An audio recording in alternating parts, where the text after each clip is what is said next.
back to the Conspiracy Couple podcast. I'm your host, Marisa. Oh, that was different. I'm Ethan. I know, I was You switched it up on me. I know, I kind of wanted to see what you would do. Even though I knew I was next, the change of wording really threw me off. I said, I'm your host, Marisa, and you're like... It just really threw me off. It was completely different. Don't say anything for like 10 minutes. It took me a second to register that you were saying stuff that was different, and then also to figure out anything else. I don't know. My brain is not the fastest. Your brain might have short-circuited in that moment. Maybe. Anyways, and we are back with another very, very interesting topic for you guys. Before we get started, we did want to thank you for our unintentional 1-week-long break. Why would we thank them for that? Thank them for being patient with us. Oh. Yes, our unintentional 1-week-long break. It has been quite the last couple weeks. We've both had multiple work conferences. So we actually haven't been both together in the same house for more than 4 or 5 days at a time for 3 weeks. Sure. It felt like it's been a long time. Yeah. It's been a long time. Anyways, so thank you for tuning in. Of course, before we get started, we do have social media. Our Instagram is Conspiracy Couple, and that's where I post all the updates when we have a new episode that comes out. If it's a birthday or a holiday, we'll post pictures of our cats, Domino and Nova, and they're really cute, and I know you want to look at them. So you should follow us to look at Domino and Nova. And occasionally us. Also, we are on YouTube. If you're not watching us on YouTube right now, our cat just torpedoed right underneath. Nova, the moment we hit record, Nova decides this is the time that I run around. Yeah, she had literally been sleeping on the laundry for a very long time before this, but she is in full crazy beans mode right now. So we're just gonna... She just threw her cat post down. Yeah. She just if you hear something going on in the background, from here on out, we're gonna try our best to ignore her. But if you hear something, it was her. That was one of the best things. That was one of the most amazing feats of strength I've ever witnessed in my life. Nah, that cat post falls pretty easily. She just threw it what's that one track event where they throw the thing in this? Hammer throw. Ah. Is it a disc or is it It's not a javelin. So is it a disc? Maybe. Well, then hammer throw, they are holding something and this Oh way? No, I think it was the hammer throw. Okay. Yeah. Nova just hammer through her cat post. It was really funny. Anyways, if you're not watching us on YouTube, we have a YouTube. It is Conspiracy Couple Podcast. So make sure you subscribe, turn on your post notifications, and give this video a thumbs up. And comment. And comment. We love comments. We love comments. We respond to them. We do. Yes, we respond to all of your comments, if they're nice, if they're mean. We don't respond to all of your comments. We respond to comments. We will decide Correct. if we did respond to them. It is up to our discretion which comments. It's up to me, because I'm the one that It is up to runs Ethan's the discretion which YouTube. comments will get a reply Yes. from the Conspiracy Couple themselves.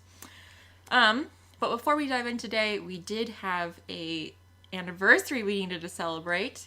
It has been 2 years since we started posting as the Conspiracy Couple. So we posted our very first episode on April 4th, 2020. That was a month ago. We missed it by a while. Yeah, I honestly forgot, and then I was like, oh, I feel like it's about the time we posted our first episode, and then it had already passed when I checked, and then we didn't post for a week. So and now we're here. But April 4th, 2020 was the day that we posted our very first episode, The Reptilian Elite. And we've posted since then. I know, but I didn't remember. Oh. And we posted the day before. The Harry Houdini episode came out the day before. I'm telling you, Ethan, I'm surprised I remember it at all, because my entire clinical rotations, my mind is my mind capacity, I have no short-term memory. We also haven't got a new 5-star review on Apple in almost a year. Our last one was May 30th, 2021. So if anybody wants to do that, you should go out and do that. You can be like Dr. Boomer. In honor of our 1-year anniversary of our last comment. Anyways. Yeah. So honestly, we started the podcast as something to pass the time during the first COVID lockdown. And I had, like, kind of honestly pestered Ethan about it for a couple of weeks. And then we had the time. Weeks. Months. Months. Okay, I had pestered Ethan saying that I was even a year. interested in doing, like, a podcast. And then when the lockdown happened, he was like, okay, fine, we have the time. And we never would have thought that we'd still be posting 2 years later. I wouldn't have thought that people that didn't know us personally listened to the podcast. Mm-hmm. And we know that people do. And we even met people because of it. Like, we met Drew and Tanea because of the podcast, which is really cool. And, like, I would consider them friends. Yes. Yeah. Yes, I would agree. It's just fun. It's been a fun ride. Yes.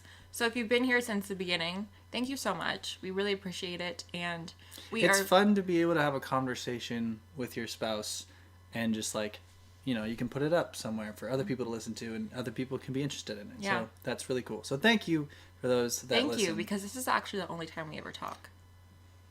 Yeah, it's true. Mm-hmm. We only talk when we're recording these episodes.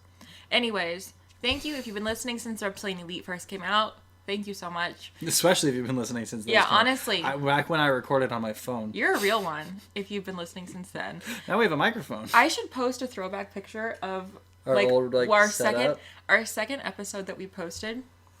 It was us sitting on the couch with our laptops in between us, your phone in between us, and every time we would record, Domino and our cat Lucy, rest in peace Lucy, she was one of the OG conspiracy cats, they would sit on our laps while we recorded.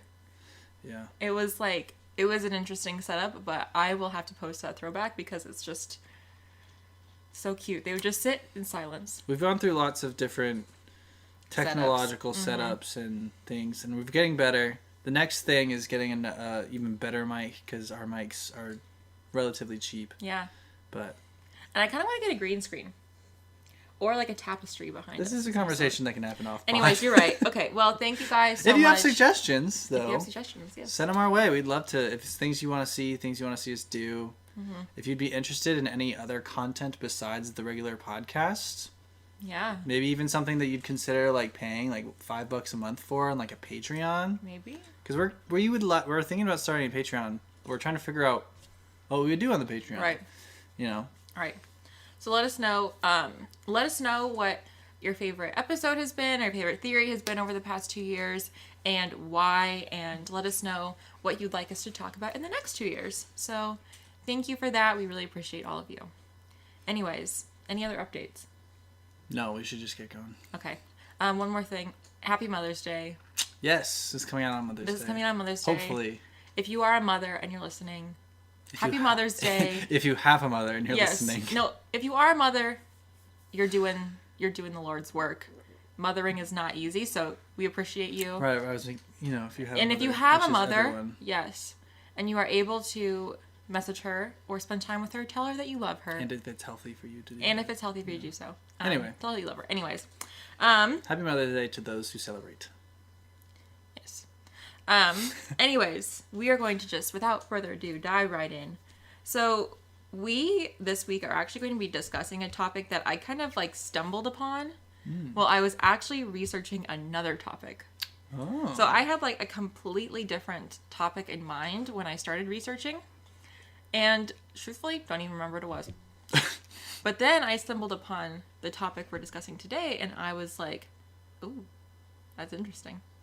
So, this week, we are going to be discussing something called the Alaskan Triangle. Okay. Wow.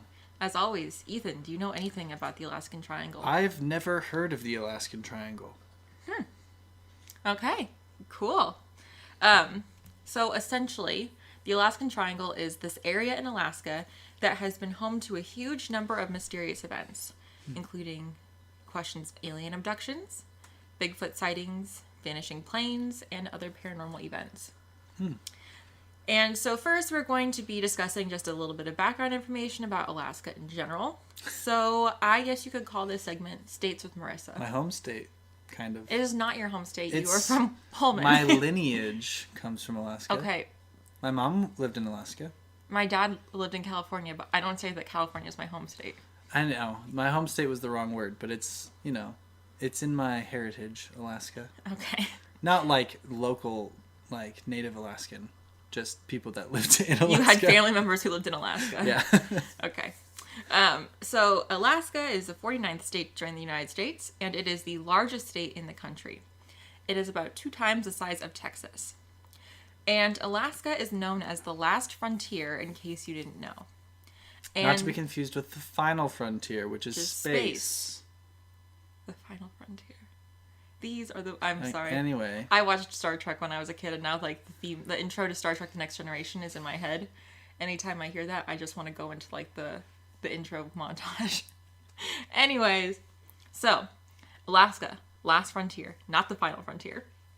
And Alaska contains more than half of the country's federally designated wilderness. And it also has 17 out of 20 of the country's highest mountains and about 100,000 glaciers.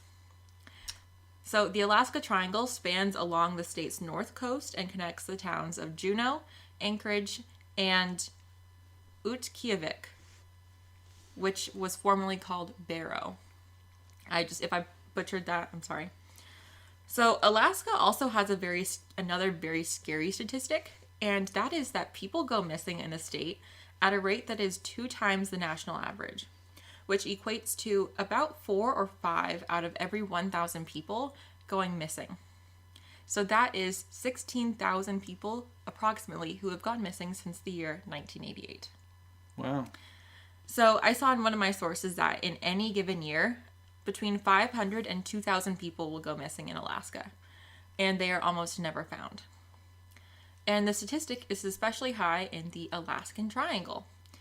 So as I mentioned, it's this one area between Utqiagvik, Anchorage, and Juneau. And it's an area that's known for having especially harsh conditions, which lend many people to say that it makes sense. That an area that has especially harsh conditions, that's like... It's like a quarter of Alaska. Yeah. Which, like, you could just argue that Alaska has harsh conditions. Yeah, that's why it doesn't have, like, it's not very densely populated. It's pretty unlivable in most places outside of, like, Anchorage, like, the big cities. Yeah. It was, like, I feel like it's, like, I don't know the exact stat, but it's something like 80% or something of the population lives in Anchorage. Yes, yeah. A lot of Alaska has conditions that are so unfavorable that, like, people just don't live there. It's cold. However, many of the times when people go missing in the area, they disappear without any evidence, a body, anything. And one of the most mysterious occurrences in the Alaskan Triangle is the amount of airplanes that have disappeared in the area. So, remember when we talked about the Bermuda Triangle? All the airplanes, that was a big thing. So, in the last decade, about 1,200 planes have disappeared from the area, which is over 4 times the average per state for the rest of the country. So, we're going to talk about just, I think, 2 really notable airplane disappearances. And the first one happened in 1950. And this was one of the largest disappearances of military aircraft and personnel the country had ever seen. So, on January 26th, a plane carrying 8 crew members and 36 passengers left Anchorage at 1 p.m. So this plane, something about this plane that will be notable is that it was huge. Like, it was not like a small, like one of those like small planes like that just have a couple people. It was huge, and it was a military plane. And it was big, especially for its time. So 2 hours after it leaves Anchorage at 1 o'clock, it sends a message to base to check in as it flew over Yukon. After that message, it was never seen or heard from again. So after it doesn't arrive, after it doesn't check in, a massive search ensues. And this included both U.S. and Canadian officials, over 70 planes, and thousands of volunteers who, did a huge search that encompassed over 55,000 square miles. So regardless, nothing from the plane or any of the passengers was found. No debris has ever been found, the plane hasn't been found, and none of the passengers have been heard from or found. And the theory is that the plane crashed somewhere in the triangle due to bad weather conditions. But if a huge plane like that crashed, you would expect that there would be some trace of it that has been found in the time since it went missing. And as I said, to this day, it is still known as one of the largest groups of military personnel to go missing. Yeah. So I guess the thing is, okay, well, this huge plane disappears. Nobody knows where it is. Nobody hears from anyone. And you might think, okay, well, the harsh conditions make it crash. I guess playing devil's advocate. It snows and covers the plane. Yeah. What if the wind moves the snow? It can't snow that hard, that fast, that would cover that huge of a plane before anyone can find it. How long did they have in between when they were looking? They started the plane the search pretty expeditiously. I feel like you can't start a search. It could have like a couple days. Like the way it snows in in Alaska, it could cover it. You think so? Yep. I have never been to Alaska. Especially in like the northern parts and like the really like wilderness, it snows like crazy. Anyways, so this is one of the biggest disappearances from the area. So the first time that the term Alaska Triangle was coined was actually in 1972. So in 1972, we have a man named Hale Bogg, and he is a congressman from Louisiana. And he was traveling across the area with his private airplane when the plane, and all of the passengers disappeared in the middle of a storm. Hale Bogg is kind of a good name for like a weather person. It's a great name for weather person. An absolutely incredible name for weather person. If you're a future weather person and you want to change your name, Hale Bogg. You could spell it Hail. His was spelled Hale, but I think Hale is a little bit more believable as a name than Hail. Your name can be whatever. Yeah. You go, future meteorologist. Or if you want to have a baby that you want to be a future meteorologist. I feel like when you think of parents who are, I guess, dreaming about what they want their future children's job to be, I don't think they usually think meteorologist. Why not? It's a solid job. Yeah, I mean, my thing would be a surgeon. A lawyer. Meteorologist. A pharmacist. Meteorologist. Okay. Anyways. You're like on TV, but you do science. That's true. So, Bogg was very well known. He's a congressman. And I think he was the Senate Majority Leader at the time. And so, this happens in the middle of a storm. And because he's so well known, there's a ton of attention that is brought to the area. And so somewhere between Anchorage and Juneau is when contact was lost with the plane. And again, a huge search ensues. No trace of the plane or any of the passengers on the plane were ever found. And the investigation ended 39 days later. I did briefly hear in a video, but I didn't see this really anywhere else, was that there was a theory that this whole disappearance was orchestrated or was covered up by the FBI director at the time, J. Edgar Hoover, who was apparently having political issues with Bogg. Interesting. However, this was never confirmed, and as the plane and passengers were never found, there was no evidence to tie him to it. Okay. So, as I mentioned, there's 1,200 planes that have gone missing in the last decade, and these two really notable ones, nobody knows what happened to them. As I mentioned earlier, there's a lot of very notable disappearances in the area. Of course, I'm only going to mention two because there have been thousands and thousands and thousands and thousands of people that have gone missing in the Alaska Triangle. Mm-hmm. So I'm only going to mention two that I saw on a lot of different sites. And so the first one was a man named Thomas Anthony Nuzzi. And he was a travel nurse. And he worked throughout the entire state of Alaska. And he lived in motels wherever he was assigned, but his home base was in Anchorage. So at the time of his disappearance, he was working in a little village called Bethel. Oh, I've been there. Which is an area, yes, I know you're familiar with it, Bethel, Ethan. I don't say I'm familiar with it. I've been there. Yes. So at the time he's working, his assignment is in Bethel.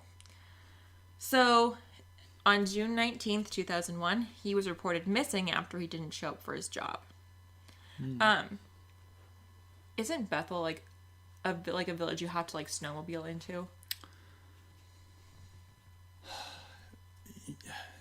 I don't want to say you have. No, you don't have to. Like, you can drive a car. Didn't you snowmobile into it? Was it because you were being? Was it because you guys I don't know if extra? we. Well, no. Well, I don't think we snowmobiled into Bethel. I think we flew into Bethel. And then there were like smaller villages that we visited. Bethel was outside of Bethel. Yeah. So you flew into Bethel. We snowmobiled to like an even smaller village. Oh, okay. But you could even drive that. We just didn't all fit in the truck. That's just why we snowmobiled. So he's working in Bethel, and he doesn't show up for his job one day, which was unlike him. So he's reported missing. During the investigation, they are, of course, gathering surveillance videos. They're trying to get clues. And a gas station surveillance video surfaced. And this video showed Newtsy and an unknown woman who was with him. And they were buying cigarettes and snacks in the gas station. That's pretty rare.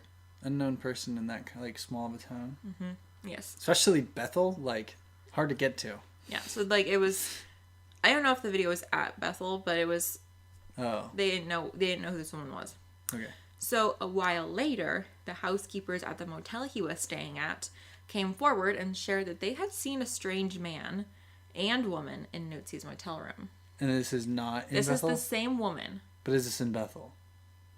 Or was this motel room? I don't know.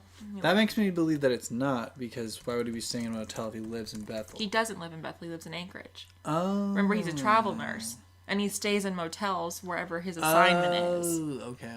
Yeah. Never mind. So the housekeepers say that they saw this strange guy and this strange woman in the motel room. And the woman was the same woman from the gas station video. So his bike was later found at his storage unit, and his Jeep was found outside of Anchorage. However, neither Nootsy, the woman he was seen with at the gas station, or the man reportedly seen in his hotel room were ever seen again. So it sounds like he was murdered. And those people were never identified. Well, if they left Alaska. I mean, yeah. But so the three of them, nobody knows.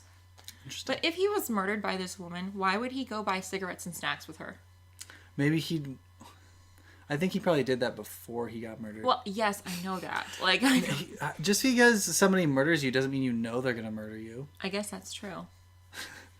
They're like, why would he do that if she was gonna murder him? Well, it's not like she was like, I'm gonna kill you, but why don't go get some cigarettes first? If we don't know who she is, exactly. Okay, so like, no one was like, none of his friends were like, oh yeah, that was his girlfriend, or oh yeah, that's so and so. They used to hang out together. Like, by all accounts and purposes, she's just this random lady. Right, but your point also is that we don't know who she is, so we don't know if they had a relationship or not. I guess that's fair. So he was like one of the most notable ones that I saw. Another one was a man named Frank Manano, and he was reported missing by his family on August 17th, 2020. Oh. From Nenana, which is a city right in the middle of the Alaska Triangle. So initially, people thought, that he must have gotten lost in the woods. However, it was later reported that he was an expert, an educator of the landscape, of the area, and he was able to not only live off the land himself, but teach other people how to do it. Yeah, but those people can still die. True. Like, Steve Irwin was an animal expert, and he was still killed by a stingray. That's true. Like, you can still die even if you're an expert. That's true. But his family was like, and his disappearance has still not been solved. I mean, mountain climbers, people die all the time. There are a lot of mountain climbers who die or disappear in the Alaskan Triangle. Just because you're an expert in a certain thing, like, that thing is still, like, it's still dangerous to live out or, like, to be out there. Mm-hmm. So if he got lost or something, like, it's entirely possible that happened. Or he got hurt, like he fell or like broke his leg or something, and he's out by himself, so he can't call for help. Yeah. Like, this stuff happens. People die all the time, even if they're experts. Yeah. There was another video, or I don't know if this is the same person who was from Spokane. I don't think it was, but there was this other one about this guy who was training who was competing in like a run. And it was like an annual run that people would do where you would like run up the mountain and then run back down. Oh, yeah. I've heard of this. Yes. So he was in the middle of doing the run. He runs up the mountain. And this is in Anchorage? This is in, yeah, I think so. He runs up the mountain and he never comes back. And they've never found him. You mean, yeah. And I don't know why I didn't write this guy's name down. I think it was because, like, I was watching a video and his name went by so fast, but I thought his story was so interesting because it's like, okay, these runs that happen, they don't happen where it's just one person going up and running. It's usually like hundreds of people that go on the same route, do the same thing. So it's like, unless he was like, that's pretty sketch, really far behind or really far ahead, the fact that this man could like be seen going up the mountain and then disappear. Yeah, sketchy. Nobody sees him come back down. Nobody sees him at the finish line, and nobody knows what happens to him. I'll spoil what I'm gonna say at the end of this a little bit later, but the thing that like isn't being brought up is that the wildlife in Alaska is like the wildlife is. I'm gonna start the sentence again. I'm gonna say something that will spoil kind of like what I think at the end, but like there's a very like rich and like expansive wildlife in Alaska, like wolves and moose and bears, like all these things. So like if somebody dies or goes missing in the woods, it's entirely possible that they get eaten by wild animals. So in which case you wouldn't find their body. Yeah. So like, I mean, I guess I'm not going to necessarily say everything that I think, but I'm like, it's not necessarily surprising to me that bodies go missing in Alaska.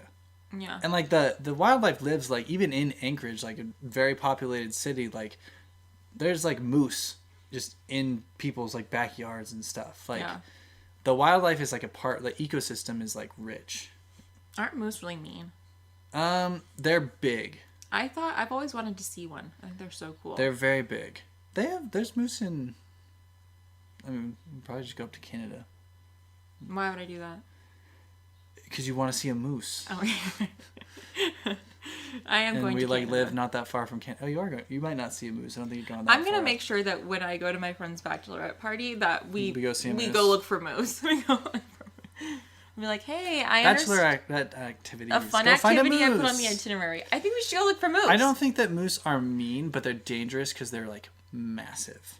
Yeah. And then obviously, like if there's a baby moose and a mama moose sees you, like she's gonna protect her baby, so like they can be aggressive in those senses. But I don't think they're generally the maternal creatures. Instinct in animals and in humans, I guess. Happy Mother's Day. The maternal instinct is an absolute marvel.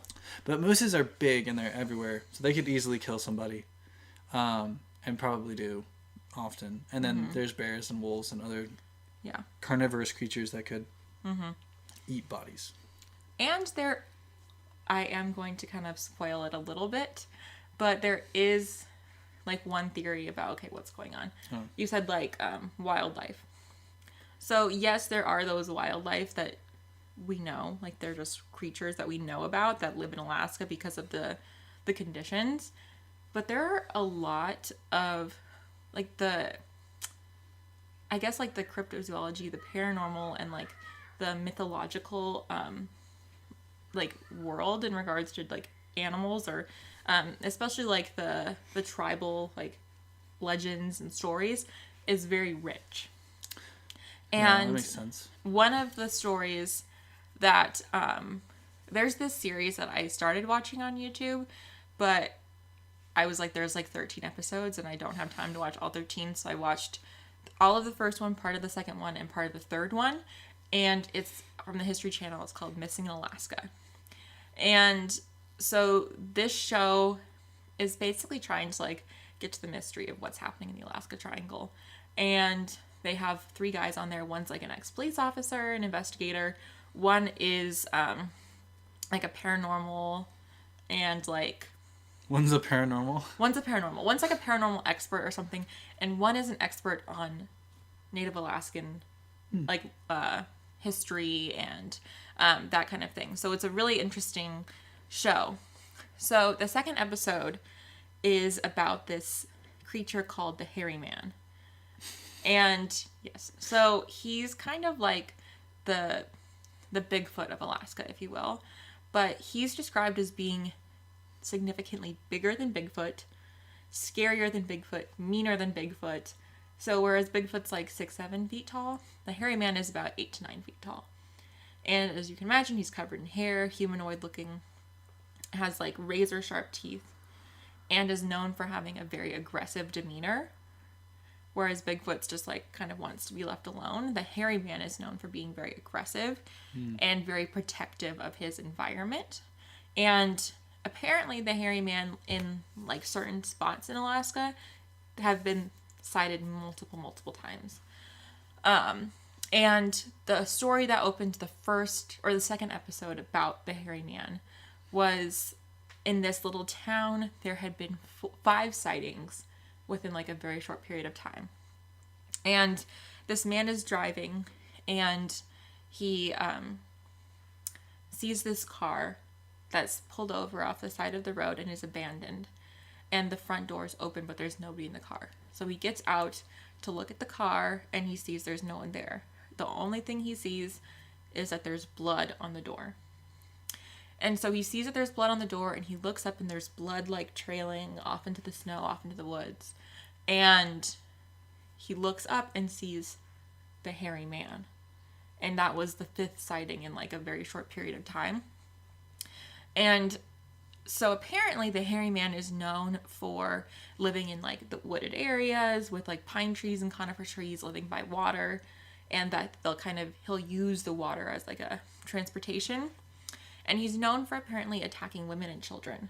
But the person who had disappeared was a man. So, like you said, he's like another big legend in Alaska, and especially in that area, is this hairy man that is known for attacking and known for, killing people and dragging them off and killing them. It's probably a bear. Maybe. I don't know. But I don't know. Probably a bear. But this other, this show that I was watching, like I was looking at like the other episodes. There was an episode about zombies, and there was an episode about like raptors and merman and ice gnomes. So it's like in an area that has like a very rich like indigenous population. Like there's a lot of like these stories and legends that get passed down, and then some people are like, well, could it be real? I think most people don't know a lot about Alaska, so it leaves these things up for like, oh, could be this, could be that. Yes, because people just don't know. Yeah. So another creature, I mentioned the hairy man. I mentioned all those different kind of lore and creatures in the show. I think that if you're interested in anything I talk about, watch the show. It's on YouTube. It's called Missing in Alaska. Missing in Alaska. And I'll have it in the show notes as well. But another thing that I just keep saying over and over and over again as a kind of an explanation for what happens in the triangle is something called Kushtaka. So Kushtaka is the name of a shape-shifting creature from the native Alaskan people. And it lives in the Alaskan wilderness and preys on humans. So sometimes I saw that it was called the Bigfoot of Alaska. The hairy man's also called the Bigfoot of Alaska. There's a lot of big feet of Alaska. So the word Kushtaka translates to land otter man. And they are apparently creatures that are able to disguise themselves to look like the relatives or friends. They're otter creatures, or they're either humanoid or otter creatures. It could be either. But they can shapeshift. And something that they're apparently known for in the legends. Yeah. What do you think, Bean? Yeah? What is that, baby? Very interesting, huh? So cute. She really resonated with that theory. Do you think they're real? She doesn't know. She's not talking anymore. No, she's not talking anymore.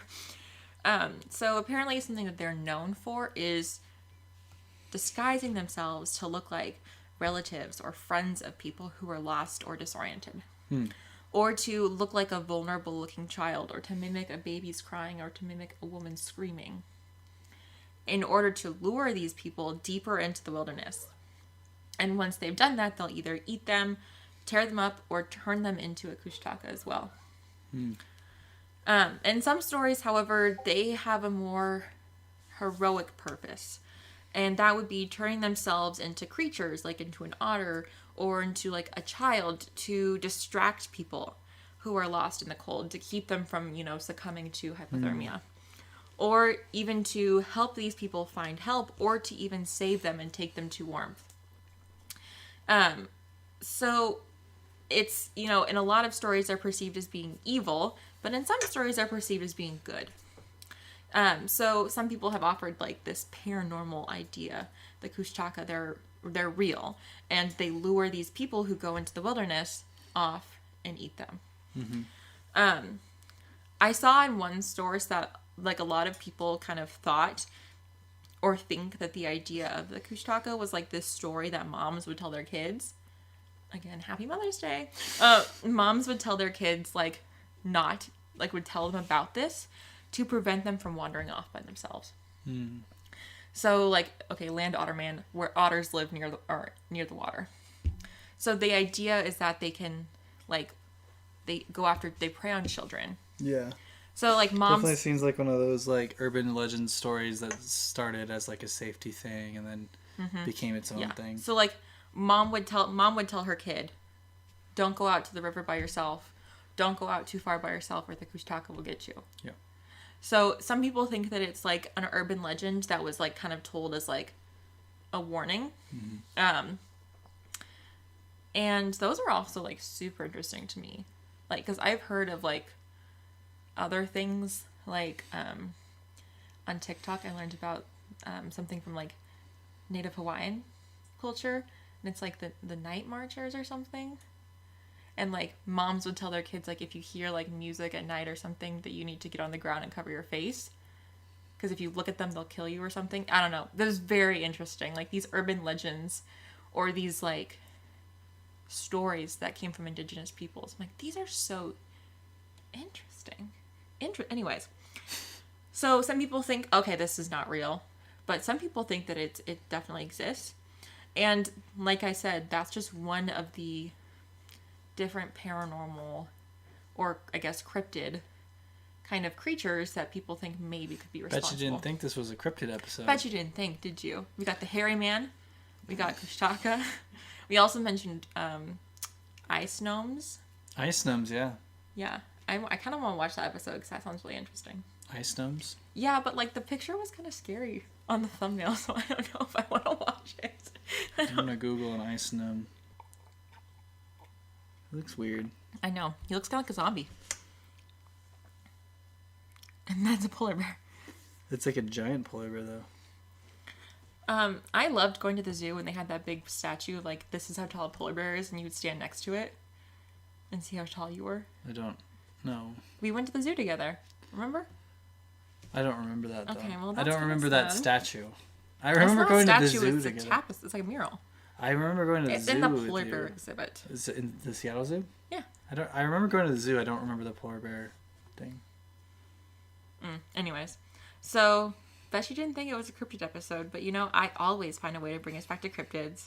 I wouldn't say you always do. No, I try to because I love them.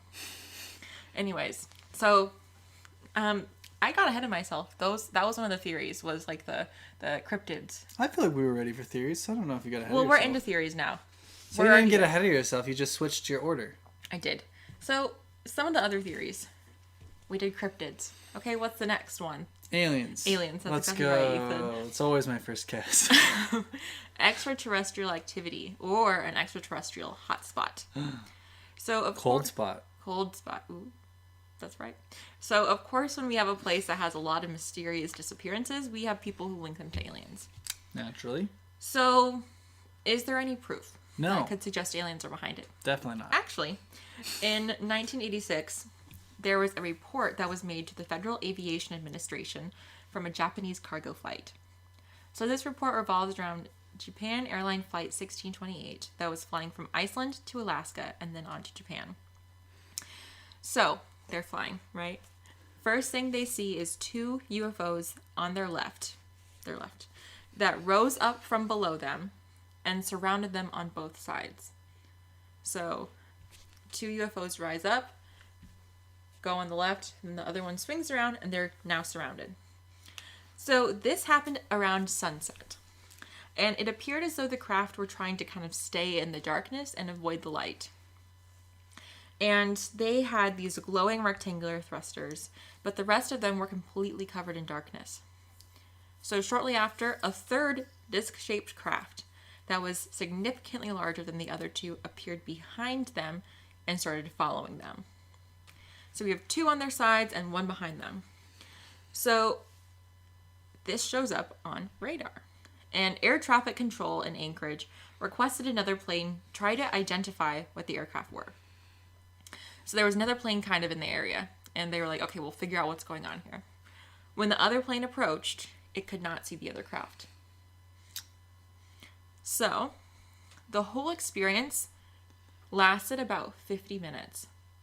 And this third plane, the three crafts followed alongside them and behind them for about 50 minutes. But the other plane couldn't see them. Correct. So a quote from one of the men on the plane about the incident was, "The thing was flying as if there was no such thing as gravity. It sped up, then stopped, then flew at our speed, in our direction, so that to us it appeared to be standing still. The next instant it changed course. In other words, the flying object had overcome gravity." And the pilot came forward and said that he saw a UFO. He said, "Yes, I saw a UFO." Well, yeah, of course he did, because it's unidentified. Right. And it was flying. And he corroborated it. The passengers corroborated it. Everyone on the plane corroborated it. But do airplanes have, like, rear view mirrors? I don't know.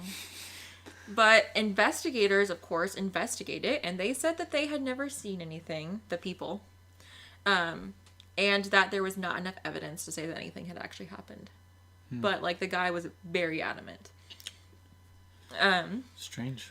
And the National UFO Reporting Center states that since 1998, there have been 560 UFO sightings in Alaska. So as long as my sister has been alive, Jacqueline, since the time of your birth, there have been 560 UFO sightings in Alaska. Wow. With the majority of them occurring in the Alaska Triangle. Alaska is one of the leading states in the nation in regards to UFO sightings. So the question is, are aliens involved in causing these planes and people to disappear? So the question has been raised if there is some sort of portal or alien base in the area that allows aliens to come into the remote places in the Alaska Triangle, snatch people in planes, and then leave undetected, and with no trace of who or what they took. And some people say that there might be a large alien base in the area. The question is Mount Hayes the home of one of Alaska's, or of the aliens' largest alien bases? So Mount Hayes is a mountain in Alaska. Whoa. And it's an area that has a huge number of reported UFO sightings. On the program, the Missing in Alaska program I watched, it was actually really interesting. They got a map of, like, all the UFO sightings in the last 60 years. And they plotted them on the map of Alaska. And all of them were in this exact same little spot. I was like, what the heck did I write? That sentence made no sense. So apparently there's the sightings, and there's a lot of strange activity that happens in the area, such as malfunction in machinery, abnormal compass readings, all of this weird stuff that happens in this area. And so this idea apparently came about when people believed the government was experimenting with the idea of remote viewing. And they believed that the government used alien technology to accomplish this. So remote viewing is also known as ESP, or extrasensory perception. And according to Wikipedia, the idea is that it is a psychic or paranormal ability to perceive a remote or hidden subject without support of the senses. So some people have also described it as like an out-of-body travel. So we know that the government experimented in the idea of whether they could use psychic abilities in military operations. And this information came to light in the 90s when the government documents for something called Project Stargate were declassified. So as an aside, if you want us to do a whole episode or a mini episode on Project Stargate, let us know. So Project Stargate ran for 20 years from 1975 to 1995. But apparently after these 20 years of study, they concluded that the remote viewers couldn't produce any real results. So the idea there was that they used alien technology in this program to see if they could use it for the military. And so the idea is that, okay, well, maybe there's like a base that the aliens were using and the government was using here in the mountain. But a lot of people who have, climbed Mount Hayes have had UFO sightings. So it's like known as like a hotspot. So that's one of the theories, is that there is a huge amount of alien activity there. And it could be, okay, let's say there is alien activity there. If aliens want to be undetected, don't you think that they would be the most active in a very, very, very sparsely populated place? If aliens want to be undetected, don't you think that they wouldn't fly up right next to a plane? Maybe they were going to try and snatch it. Maybe they're going to try and snatch it, and then the other plane came, they got spooked. And they were like, shoot, like they're actually aware of this plane. I don't know. But like, don't you, okay, so if aliens are trying to take people and they're trying to like experiment on people, don't you think they're going to, okay, take people from a place that is like harsh elements. So if someone goes missing, they're like, okay, well, I mean, that makes sense. Yeah. Sure. Or if a plane goes down, they're like, oh, okay, well, the wind is really bad. The turbulence is really bad. Like, don't you think that makes sense? Instead of them being like, drop down in the middle of Seattle and be like, all right, get in, people. I hear it out. Yeah, I hear you. You hear me? I hear you. What do you think? Aliens? No. No, okay. So the next theory is that the Alaska Triangle contains a number of huge swirling energy vortexes. So in this program that I watched, they referenced a study that was done in the 70s that looked into areas in the world where there was a high volume of planes or ships that went missing. And the study ultimately concluded that these areas had geomagnetic properties that led to more problems with airplanes and ships. And these have also been referred to as energy vortexes. So a vortex is an area that is intense, concentrated spinning. And apparently these vortexes are able to manipulate human emotions based on whichever way they are rotating. Human emotions and machinery. Interesting. Two things that function very similarly. Yes. Emotions and machines. So let's say the vortex is moving clockwise. The results are positive, including increased amounts of healing, meditation, creativity, and self-exploration. So people apparently seek out these places with a positive energy vortex because of the positive results that are said to come from them. And it's not like they're going to these places because they know it's a positive energy vortex, but like places that just kind of have like that healing feeling, or like that produce that meditative like state. So some other places around the world that are supposedly home to positive energy vortexes include the pyramids of Egypt, Stonehenge, and many sacred temples and cathedrals. However, if they are spinning counterclockwise, the results are negative. No way. So some of these negative implications include problems such as depression, nightmares, becoming disoriented or confused, auditory or visual hallucinations. And they create these effects by depleting the positive energy around them. And they are also able to cause malfunctions in electrical equipment. So one of the places that's believed to be the home to negative energy vortexes is the Bermuda Triangle. Is there any proof to suggest that that is what's behind it? Well, higher amounts of magnetic irregularities have been found in Alaska on electronic readings, as well as multiple reports of compass abnormalities and malfunctions of up to 30 degrees. And 30 degrees on a compass is a pretty big deal. Keep going. So like the program I watched, when they were like flying through this area, they were having like problems with their radar. As they were flying through this area talking about energy vortexes, they're like, what's going on with our radar? And it was all messed up. It was really crazy. And people who enter this area apparently report that they experience strange symptoms. including, like I said, that disorientation and having audio hallucinations. Even search and rescue workers have reported these feelings and experiences. However, there is no real conclusive scientific evidence these energy vortexes exist at all. But just imagine that you're in this wilderness, essentially. This icy, snowy wilderness. And you get disoriented and you start hearing things. Like, okay, so we talked about the kushtaka that, like, will shapeshift and, like, make people think that they, like, see someone that needs help or that they see someone who's, like, their friend.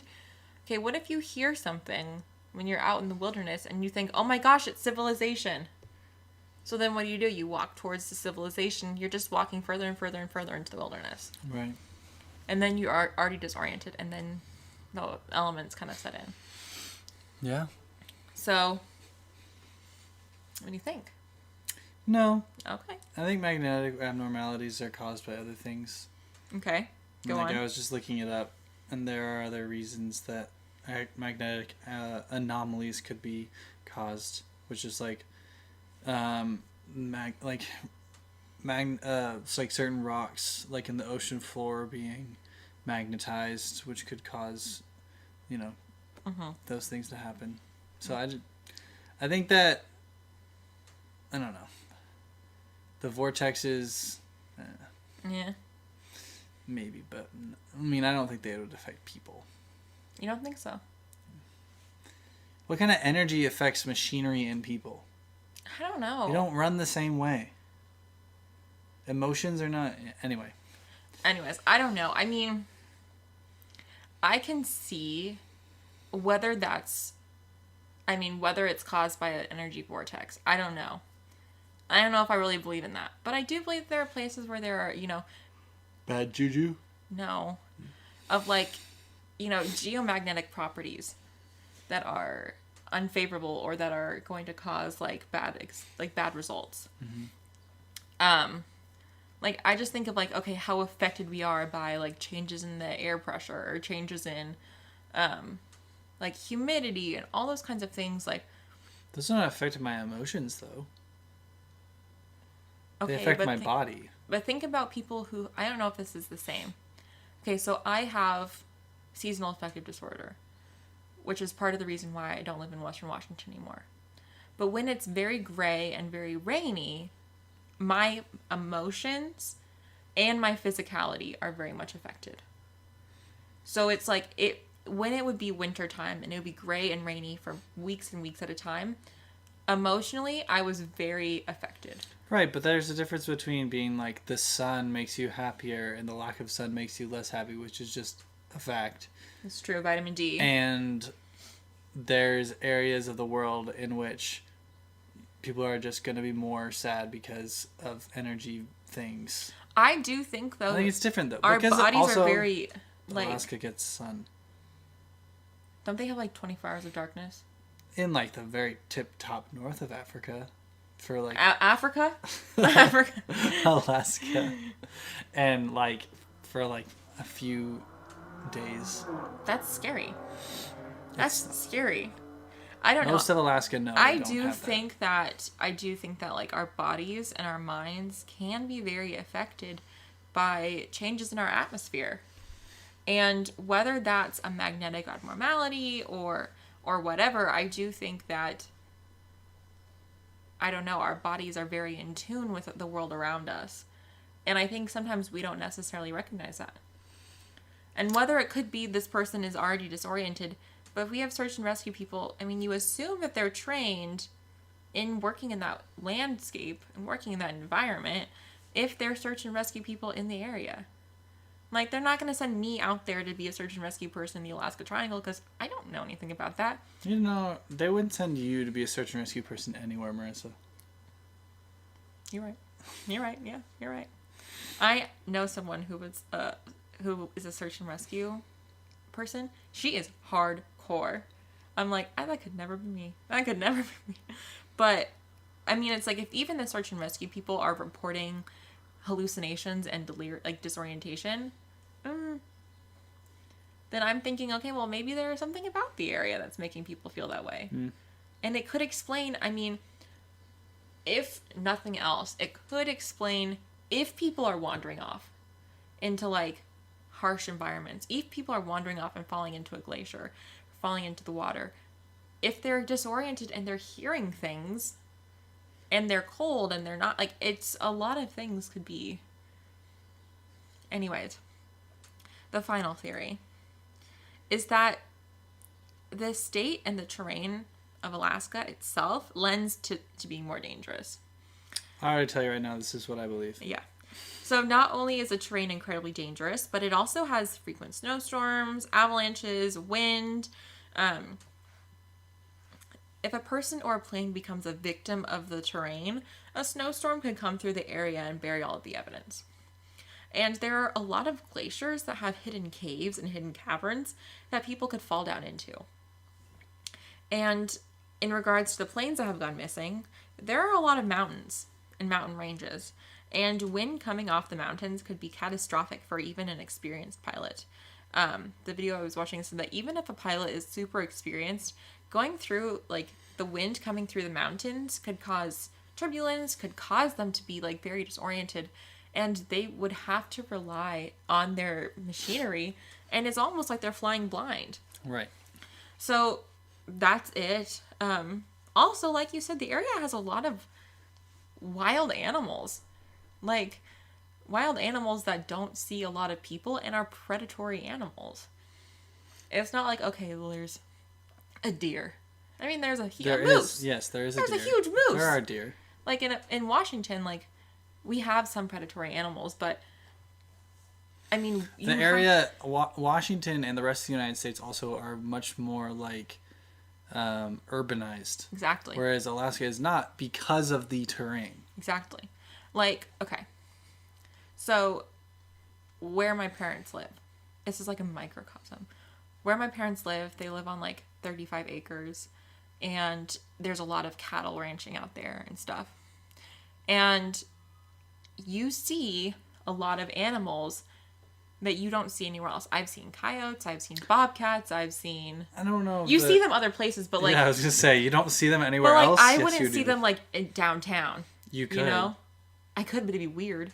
Yeah, but it happens.